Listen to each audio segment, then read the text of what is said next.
Hi viewer, how are you?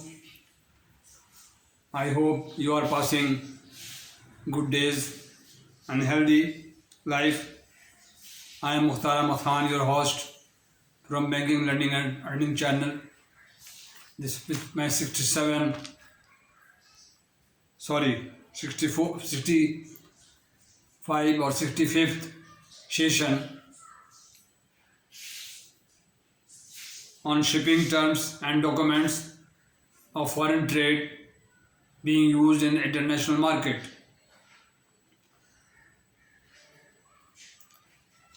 Shipping terms, introduction, commercial documents, official documents, insurance document and transport documents. These are the main basics of the shipping terms and international documents. In the past session, I discussed mostly the terms and glossary, Incoterms, shipping terms, and explained to you this is 65th session of shipping terms and documents of foreign trade as per explained and whatever I learned in my training in the staff college with the help of the author of the book Alasdair, International Trade and Finance. International, now I'm starting and coming to the point. Introduction of shipping terms. International sales contract have certain characteristics not present in sales on the domestic market. They also necessitate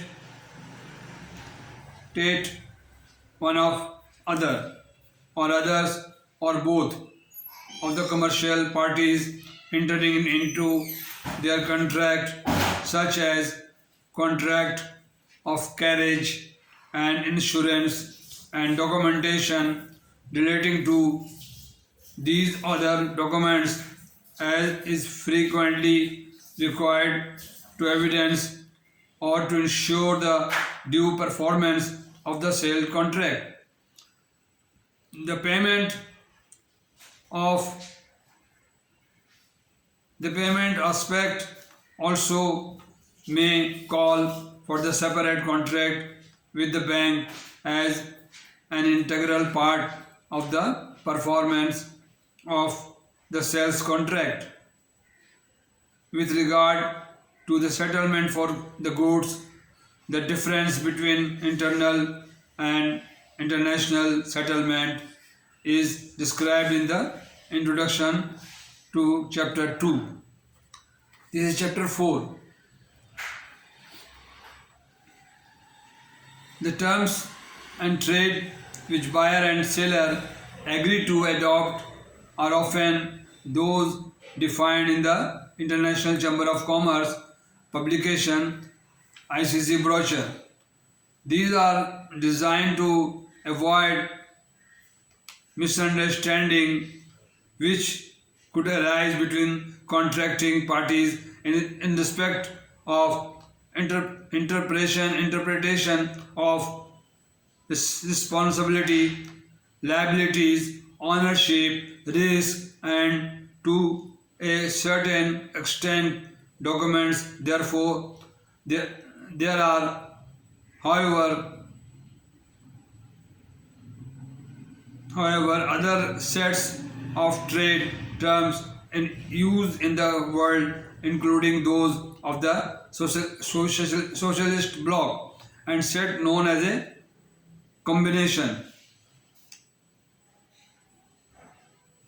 Combiterms, as well as those of the International Chamber of Commerce. The USA formerly used its own set of trade terms, but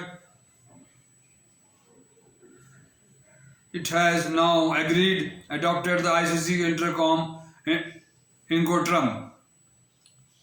These were adopted in 1980, and students of the other interested in the more detailed knowledge should note the guide to the Incoterms ICC brochure, publication number 354. Okay.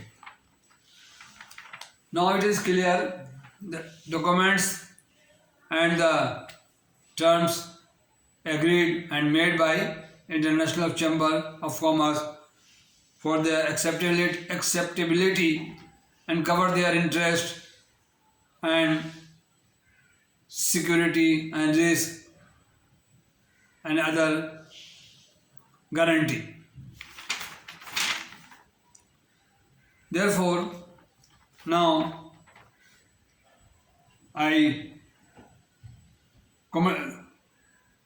Incoterms shipping terms XWO EXW deliver goods at the premises.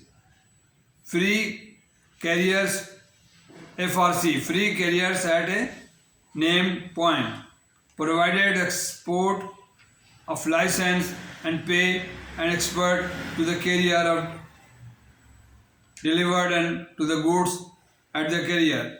Free on FOR, free on rail or free on truck FOR.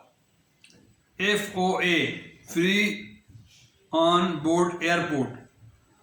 Free alongside FAS. FOB, free on board.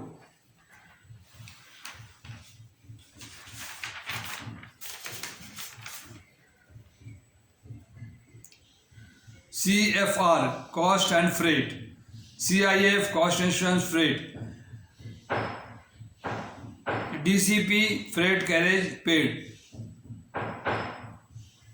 CIP, foreign freight carriage and insurance. EXS, X shipping. EXQ, XCOI. DAF, delivered at frontier. DDP, deliver to duty paid. Number 2, commercial document. The named documents are treated as a commercial document. Proforma invoice, commercial invoice, certified invoice, weight note, packing list, specification note, manufacturer or supplier quality inspection certificate, third party certificate of inspection, and manufacturer analysis certificate, proforma invoice. These are the documents.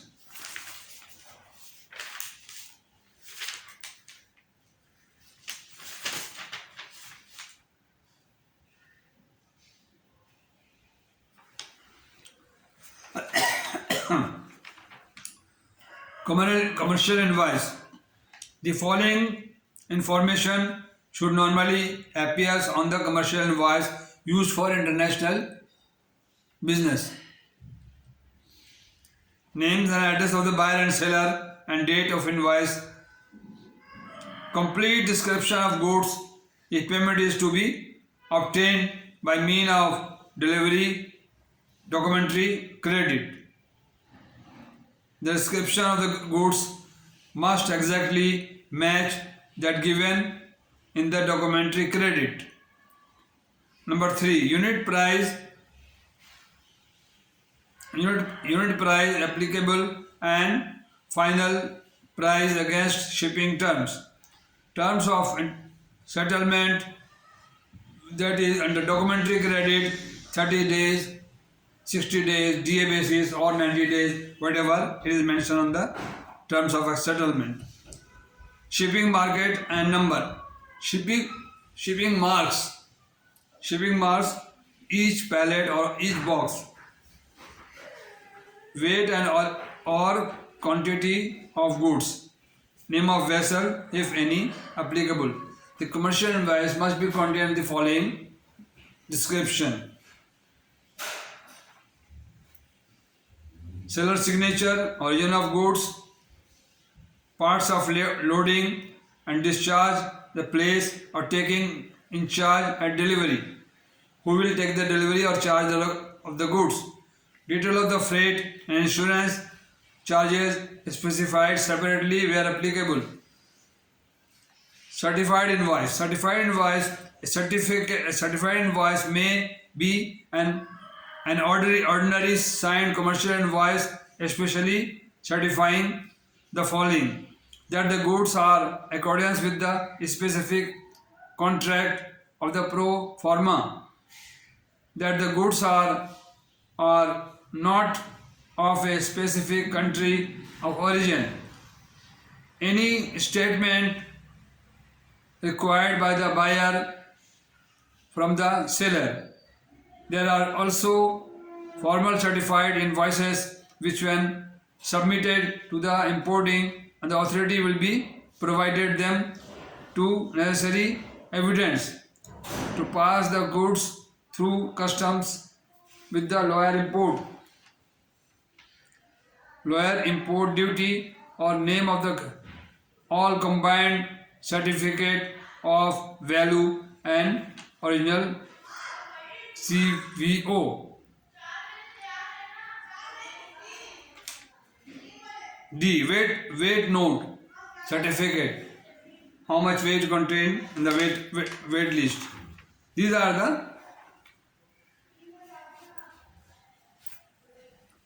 the quality of the documents. Okay, dear, I am going to end this session. Shipping terms and documents used in the international trade. The very important documents. I will take 2 or 3 sessions on this subject. You please note down and listen carefully and try to remember to export or import dealing in the bank. Please subscribe me, watch me and put your comment and your liking or disliking. This is the as usual. I request you in every video, I requesting you to please subscribe me and just share me your contribution on YouTube to be successful YouTuber or my channel. Thank you very much. So nice of you. Next time I will explain your second part and third part of the documents which are being used in the shipping term and other term. There are 10 chapters more remain to be discussed later on. One by one I will let you know everything, but you try to learn. And the last session that was settlement and payment of clean payment and settlements, and try to preserve all my sayings which I am reproducing you with the help of the book of Mr. Alasdair, who has contributed a lot of knowledge to the people are engaging foreign exchange and import-export in the banking sector. Therefore, just please remember my sayings and preserve the description and my lecture and the code and words you for future use. Thank you very much. So nice of you. Please subscribe me and doing everything well. Thank you very much. So nice of you.